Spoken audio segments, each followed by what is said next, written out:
The Galactic Council chamber fell silent as Commander Sarah Chen stepped forward, her battle-worn armor catching the sterile light. Deep gouges ran across her helmet's surface, and acidic burns had eaten through patches of the reinforced polymer. The assembled delegates, sleek Viridians with their crystalline exoskeletons, the towering Kethvar with their forearms crossed in judgment, and dozens of other species, all stared with barely concealed disgust.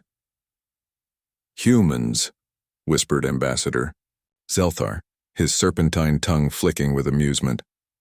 "Always so. Primitive in their equipment maintenance." A chorus of chittering laughter rippled through the chamber. The Viridian representative, her voice like tinkling glass, spoke loud enough for all to hear. Perhaps if humanity invested in proper technology instead of clinging to their barbaric ways, they wouldn't need to wear such damaged protection. Sarah's jaw tightened beneath her helmet, but she remained motionless. 3 years of diplomatic training had taught her patience, even when every instinct screamed to defend her species' honor. The Council had summoned her, here to discuss humanity's application for advanced membership, a status that would grant Earth access to quantum drive technology and force field generators. Chancellor Vorthak, the ancient Kethvar who presided over the Council, raised one of his massive hands. "Commander Chen, you stand before us seeking elevated status for your species, yet you arrive looking like a scavenger from the outer rim. Do you not have proper ceremonial armor?" Sarah reached up and slowly removed her helmet, revealing brown eyes that had seen too much, and a face marked by determination. "With respect, Chancellor, this is my ceremonial armor." More laughter erupted. The Altarian delegate, a being of pure energy contained within a crystalline shell, pulsed with what could only be amusement. "Ceremonial? It looks like it's been through a waste processing facility." "You're right," Sarah said, her voice carrying across the vast chamber with surprising strength. "It has been through hell, but this helmet isn't mine." The laughter died away. Something in her tone made even the most arrogant delegates lean forward. 3 months ago, the research station on Kepler 442b went dark. The automated systems sent a single transmission, unknown contact, non-responsive to hails, sending boarding party. Then nothing. The Galactic Patrol declared it a total loss. 500 researchers from 12 different species, including some of your own people. Chancellor Vorthak's 4 eyes narrowed. "We are aware of the incident, human. A tragic equipment failure." "No," Sarah continued, holding up the scarred helmet. "This belonged to Security Chief Zarthek, a Kethvar warrior with 40 years of combat experience. When we arrived at Kepler 442b, we found the station intact but empty. Every living soul had vanished without a trace. The only clue was this helmet found in the central laboratory." She turned the helmet, revealing a massive rent in the back where something had torn through the supposedly impenetrable Kethvar battle plate like tissue paper. The thing that tried to kill him left this helmet as the only evidence of his existence. "We found genetic traces, not just Kethvar, but Viridian crystal fragments, Altarian energy residue, molecular traces from a dozen species. Whatever was in that lab had consumed them all." The chamber had grown deathly quiet. Even the ambient hum of the life support system seemed muted. The automated logs showed the creature had been contained for 3 days before it escaped. 3 days of the galaxy's finest minds studying it, trying to understand it. They installed force fields, energy barriers, molecular disruptors, every advanced technology the Council had provided. None of it worked. Sarah walked closer to the delegate's platform, the scarred helmet cradled in her arms like a sacred relic. "When we found the creature, it had grown.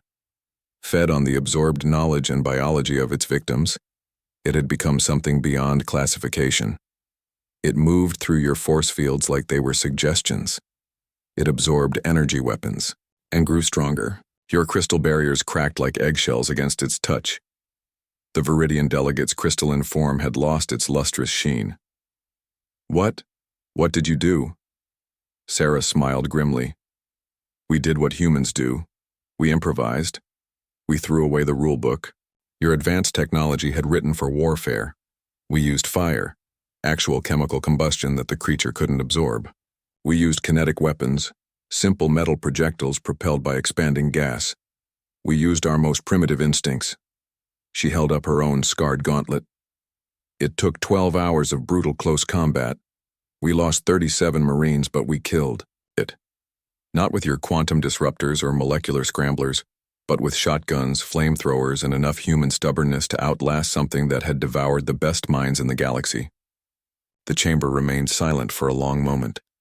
Finally, Chancellor Vorthak spoke, his voice subdued. "Why do you tell us this story, human?"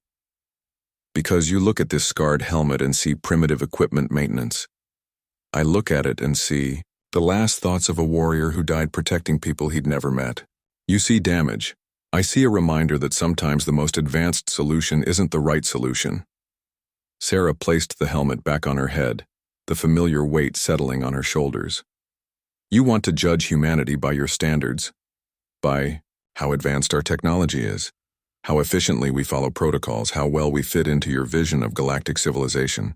But when that creature broke free from its containment, when your most advanced technologies failed, when your protocols proved worthless, it was human Marines who stood between it and the galaxy." She stood straighter, every inch the warrior, despite her battered appearance.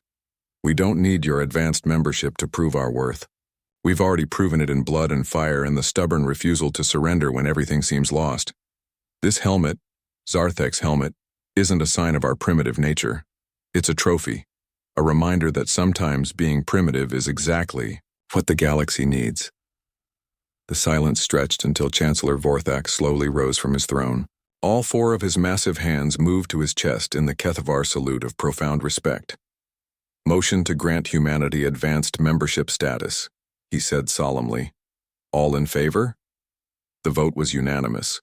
As Sarah walked out of the chamber, she heard Ambassador Zelthar whisper to his aide, "Perhaps we should reconsider what primitive actually means." The scarred helmet caught the light one final time as the doors closed behind her, and somewhere in the galaxy, another threat lurked in the darkness, waiting for the day when advanced technology wouldn't be enough, and the galaxy would need humans again.